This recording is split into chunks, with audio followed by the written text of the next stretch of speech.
channel. I'm Era Warder, and I would love to introduce you to Morpurghian astrology and other catadioptric topics. Here in this channel, I will talk about astrology. Firstly, it's my first passion, metaphysics, occultism, philosophy, history, also very mundane insights I get during analysis. So let's start. From the dawn of humanity, human awareness, when the night sky first sparked with a million distant fires, which are the stars, astrology, of course, comes from astral, which is star in Latin, arose a profound curiosity for those stars, right? So nomadic tribes will huddle around those flickering flames. They will see the moon waxing and waning, and they will associate with the moon certain happenings in reality, which is the basis of astrology. Lunar astrology is the simplest, most mundane, and probably like the most useful because you can track events in 30 days cycles. So since you can track those events in 30 days cycles, it's really useful. You check the house, but let's get forward. The celestial movements were not just beautiful to see for a tribal, but they also coincided with the change in seasons and the flow of tides, so the cycles of life and death. Early humans were intimately connected to this natural world, so they began to see correlations. So the return of certain constellations would imply the spring, scorching midday sun, the harvest. It's a bit later because we're talking more about agriculture in this aspect. The long nights will mirror the times of death, rest, and introspection, which is Pisces, the end of the zodiac. These observations weren't yet codified, but they had a vague idea of a cosmic clock, which is really useful when you don't really even have a clock to begin with. So yes. For example, I will cite this passage from the Bible. Then Lord God formed a man from the dust of the ground and breathed into his nostrils the breath of life. And the man became a living being. From Genesis 2:7, Lord God would be Jupiter, which is the end of Pisces. I will explain this in another video. Man will be Mars. Breath would be Epsilon, which is a concept you will not see in other astrological structures. And life will be the sun, which is Aries. So when you're born, the first thing signified in birth is breath. So this air you inhale, Epsilon is basically the most far away planet, which has not been yet associated with a specific planet in the solar system, but we do know it exists. It's the most far away is basically time itself. So astrology has a lot of different structures of time. I will make a specific video for it.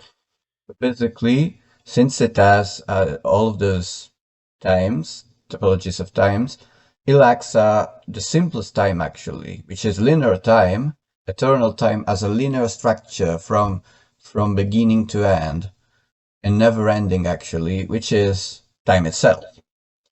So time as something you can count exists in Aries in this sense as breath itself, as air itself, which air itself, since it oxidates your body, it will literally kill you. So it literally signifies all the breaths you take are all the life you will live time-wise. But going forward, Then came like a thunder in the sky.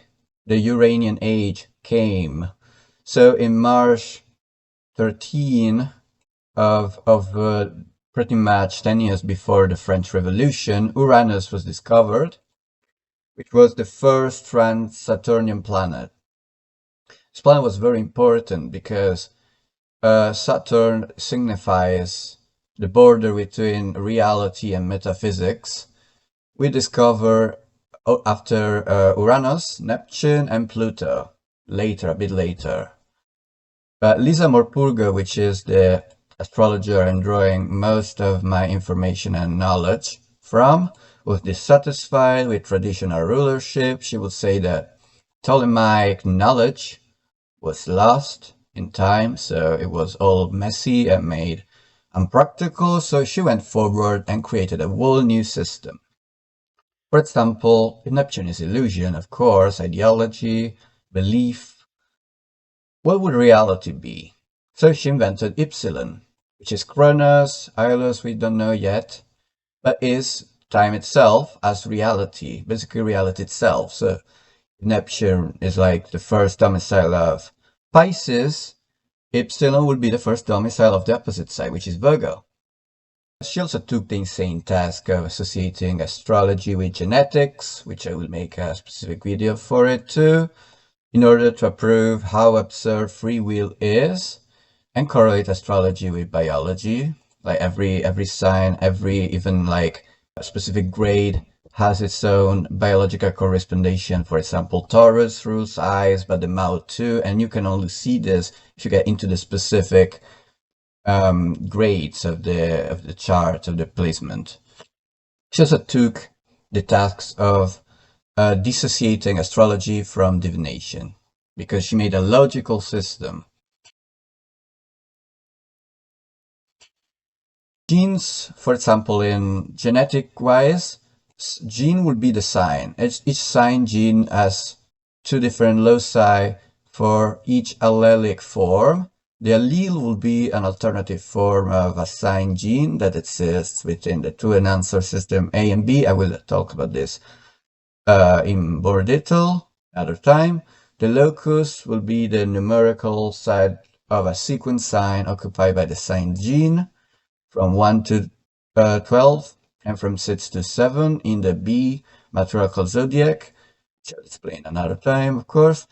Chromosome is the zodiac itself, so she will basically take the whole zodiacal wheel and she will say it's not actually a wheel, it's an helix. So if you press the poles of the wheel, you get the helix, which is basically her whole like foundational theory. So the chromosome is the zodiac.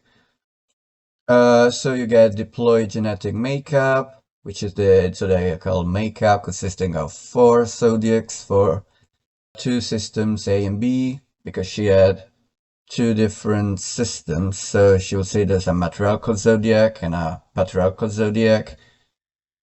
But I need to explain this more in detail in a separate video. This is just introductory video. So what's astrology, fundamentally? Lisa Morpurgo will say it's a code. It's a code to decipher everything. I would say it's a clock, actually, because I have a very eternalist perception of time as a Virgo. Some would say it's a bunch of random bullshit for the unenlightened. But actually, it's a fully fledged metaphysical system.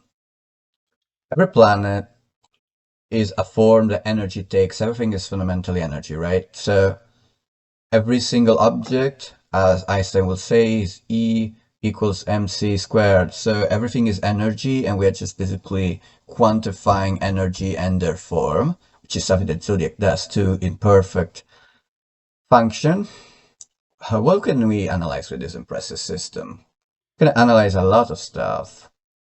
For example, basic stuff like people's psychology, biology, their relations with their parents, mother, father, even brothers is something people do really underrate, honestly. I absolutely adore the aspect.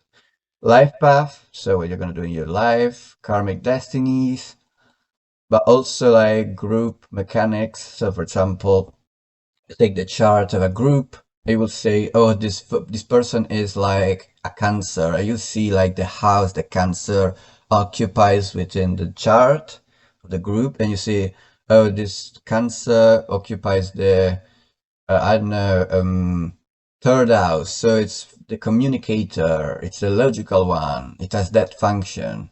But you can, of course, it's more complex than that, but that's an example. But also something I do love and I want to do lots of is historical periods. I love history a lot. Nations. So you can study nations with astrology. It's something I find really amazing.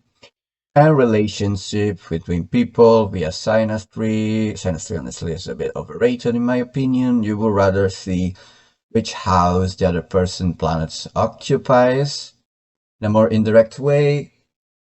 For example, you are like very mundane stuff. For example, we can take the exotism of Aquarius, derive from it an obsession with trinket jewelry. Then you can try taking a lot of Aquariuses of people with Aquarius placements and see this happening. So my generation, Gen 8, or rather the people with Neptune in Aquarius, do have lots of trinket jewelry.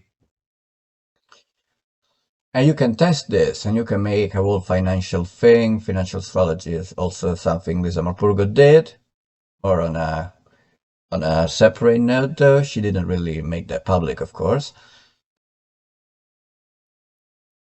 So she would go on terrorizing the two systems, one patriarchal and one matriarchal, in order to explain stuff she honestly didn't find a way to explain.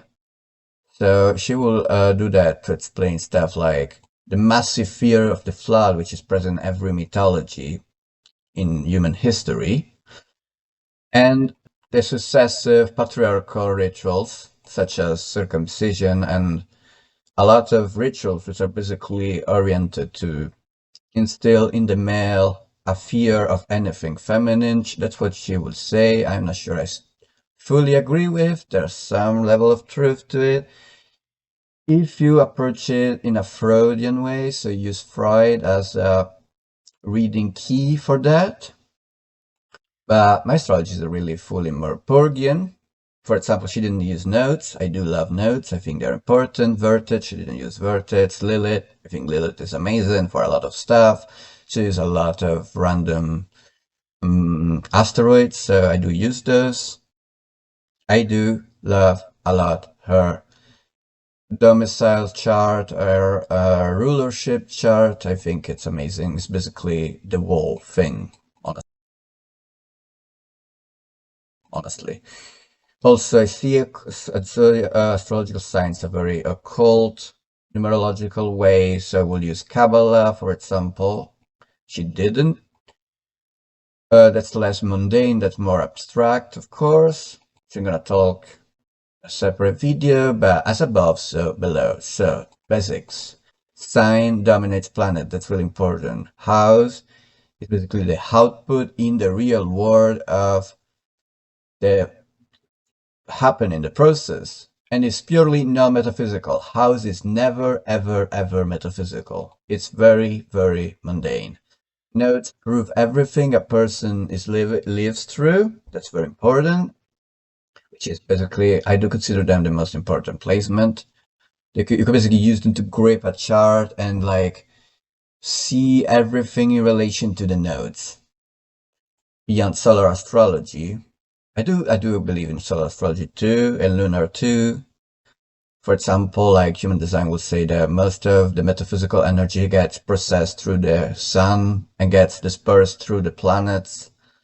So you start from the sun, that makes sense. But the nodes, which are lunar, do have this quality of being dualistic and showing you the duality of this life, of the person's life. So they have a very, very important quality for me in that sense. In this system, there's something called transparencies. I will talk in another video. But basically, they force exaltation into being actually exaltation. So in Aries, for example, to go back to the Bible quote, epsilon time would be really important to exalt the sun. So for example, Aries would not want to lose time. If you want to be the first in something, which is what the Aries of course want to do, you do not want to lose time. So time itself, epsilon, is transparent and make sure that the sun gets exalted. So this present, the solar energy that Aries has, needs this epsilonian chronos time itself to be processed in order to be exalted. So also, I do take this very seriously. Allow yourself to experiment with astrological dialectic or you will literally go insane. See how people interact with the world. This is not math. This is every layer of reality dialectically. That's what astrology is. Also, some of my favorite insights are: first, seed signs are highly experimental. They do not have a definitive goal, but rather experiment with a process in becoming. Plus, seed signs redefine, they sign their opposite to, basically the precedent six ones. That's very important. So Pisces refines Virgo, Libra refines Aries. So if Aries is the ego sign, Libra is the ego in relationship with other ego sign. That's really interesting when you break it down. Astrology is lived through. Do not forget, this thing is living. It's an organism. Also, something I really believe in, which might sound a bit weird, is that every sign is Aries in disguise. Everything is one. Everything is action. Everything is beingness, which is very important. So also something really important, something a person might not have could be more or less important, something it has astrologically. So if you have a empty fourth house, it could signify something missing within your family structure, or a sense of family missing, a sense of protection too. So it is very important to see everything within the zodiacal chart. It gets really, really precise. If you follow this path, you will have problems conceptualizing free will. Honestly, just abandoned it. I would say you can break down into first four signs are Venusian, other four signs are Martial, other four signs are Plutonian. And there's an explanation that comes with it, which I'm going to do another time. Also, history, which is reality itself, epsilon, stuff happening, is as true as astrology is, or any metaphysics, or any analysis. It's very important. If you want to analyze history, please use mostly Pluto and Neptune. That's very important. God is the Jupiter at the end of Pisces, and Adam is the Mars at the start of Aries. And everything in the Bible or any religious books follows this dialectic.